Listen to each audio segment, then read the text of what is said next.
Greetings, Jeepers.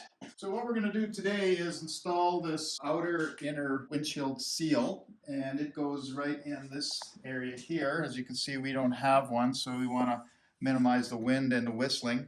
So the first thing I would suggest doing is your windshield arms here, adjusting arms, just free them up so that you can easily have your window go up and down. And all we're going to do is begin threading this seal up through this groove to the top. So what I'm going to do here is just start this seal in the grooves and then ultimately feed it all the way up.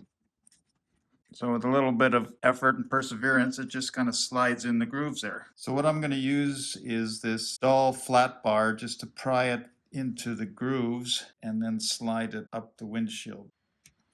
So once you get it started, just slide the rubber all the way to the top of the windshield and then keep working it all the way around the corner. Once you get around the corner, it should fit nice and snug, and just carry on down at the bottom of the windshield using the same process.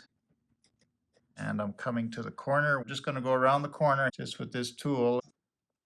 Getting to the finish line, you might have to cut it here so it fits right in the corner. Snip this off at the top of the windshield with a pair of scissors and then just crease the last inch into the groove and you're done.